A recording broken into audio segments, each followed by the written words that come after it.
అవును స్వామి, మనం రామనవమి ఎందుకు జరుపుకుంటాం? విష్ణుమూర్తి రాముడు అవతారం ఎత్తిన రోజు స్వామి. సరే సరే స్వామి, నేను మళ్ళొస్తా. స్వామి స్వామి చెప్పండి స్వామి. రామనవమి ఎందుకు జరుపుకుంటామో తెలుసా? ఏమో తెలియదు స్వామి. రామనవమి అని అంటే విష్ణుమూర్తి రాముడు అవతారం ఎత్తిన రోజు స్వామి. అవునా స్వామి? ఇట్లాంటివి నా దగ్గర చాలా ఉన్నాయి, అడిగి తెలుసుకోండి ఇవన్నీ.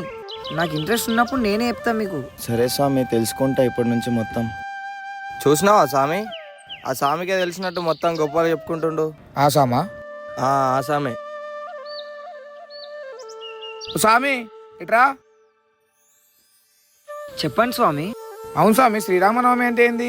ఈ స్వామి చెప్పిండు విష్ణుమూర్తి రాముడు అవతారం ఎత్తిన రోజు అని. మళ్ళీ కళ్యాణం చేస్తారు కదా స్వామి. పెళ్లి రోజు అయింటదేమో స్వామి. మరి రాముడు అవతారం ఎత్తాడన్నా స్వామి. ఏమో స్వామి, తెలియదు నాకు. అందుకే స్వామి అంతా తెలుసుకొని మాట్లాడాలి స్వామి. అంతా నాకే తెలుసు అన్నట్టు చెప్పొద్దు స్వామి. త్రేతాయుగంలో విష్ణుమూర్తి రాముడి అవతారం ఎత్తుతాడు స్వామి, చైత్ర శుద్ధ నవమి నాడు.